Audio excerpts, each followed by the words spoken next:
بسم اللہ الرحمن الرحیم وَإِذَا قِيلَ لَهُمْ تَعَالُوا إِلَىٰ مَا أَنزَلَ اللَّهُ وَإِلَى الرَّسُولِ قَالُوا حَسْبُنَا اللَّهُ قَالُوا حَسْبُنَا مَا وَجَدْنَا عَلَيْهِ آبَاءَنَا۔ جب ان کو کہا جاتا ہے کہ تم اللہ کے نازل کردہ حقائق اور احکام اور رسول کی طرف رجوع کرو جو ہر حیثیت سے حکمت و مصلحت اور تمہارے لیے صلاح و فلاح کا ضامن ہے، تو اس کے پاس ان کے سوا کوئی جواب نہیں کہ ہم کو تو وہی طریقہ کافی ہے جس پر ہم نے اپنے باپ دادا کو دیکھا۔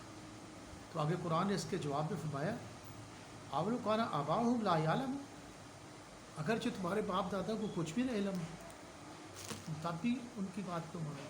ایک تو یہاں یہ بات اخذ ہوتی ہے کہ اللہ تعالیٰ نے بھی دیکھیں کیسا سوالی علامت پہ بات کی، ڈائریکٹ یہ نہیں کہہ دیا کہ تم جاہل ہو، تم کو اللہ فرما رہا ہے، ان کو سمجھنے کی غور کرنے کے لیے ادھر لے کے آ گئے کہ تم سمجھو۔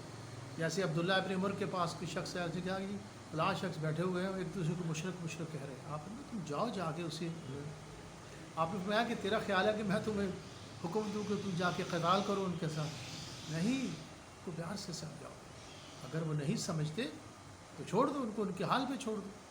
یعنی قرآن کی آیت مطابق یہ ہے کہ تم اپنا عمل بالمعروف اور نہی عن المنکر کو کرتے رہو، اور ان کو سمجھاؤ، نہیں سمجھتے تو ان کو ان کے حال پہ چھوڑو، اپنا راستہ آپ ہدایت کے راستے پر رہو۔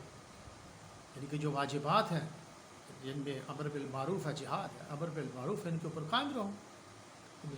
تو یہاں کسی جماعت کی تقلید یا کسی شخص کی تقلید کے لیے علم اور صحیح عمل ضابطہ قرار دے دیا گیا۔ صرف بھیڑ نہیں کہ بھیڑ کو دیکھ کے اس کے پیچھے لگ جاؤ، یا وہ کسی لفاظی دیکھ کر، اس کا عمل دیکھو۔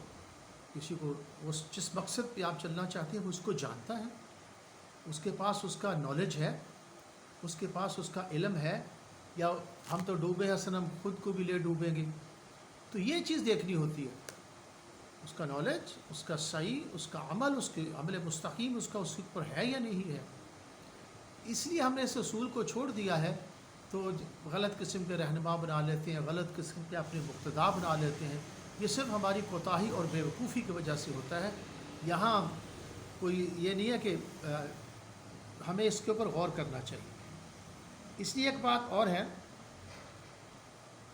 جیسے ائمہ مجتہدین کی تقلید کہ وہ دین کے جاننے والے بھی ہیں اور اس پر عمل کرنے والے بھی ہیں، اور ایک زمانہ ایک علماء ان کے علم کی، ان کے عمل کی ایک گواہی پیش کرتا ہے۔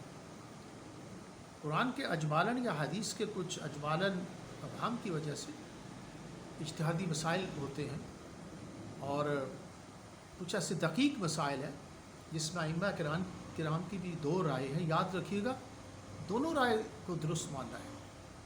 صحابہ میں، تبع تابعین میں بھی مناظرے ہوتے تھے، ہر شخص اپنی رائے کو مقدم بنانے کی کوشش کرتا تھا، لیکن کبھی جھگڑا نہیں ہوا تھا، دونوں کی رائے کو حسن ہی سمجھا جاتا تھا۔ لہٰذا ائمہ کرام میں جو دو رائے بھی ہیں، کسی کو حق نہیں ہے کہ کسی کی اپنی رائے اگر کسی سے کانٹراسٹ ہے تو اس کو فاسق و فاجر کہے، یہ قرآن کی تعلیمات کے خلاف۔ اور جو لوگ ان علمی مباحث کو جنگ و جدال کی وجہ بنا لیتے ہیں اور جھگڑا پیدا کرنے کی کوشش کرتے ہیں، وہ جاہل ہے، یاد رکھیے، ان کی جہالت لا علمی کی وجہ سے ہے۔ تو علمی مباحث ہیں، بحثیں، تو دونوں ہی کی رائے اگر کوئی رکھتے ہیں ائمہ کرام، دوسری کی رائے بھی صحیح ہے۔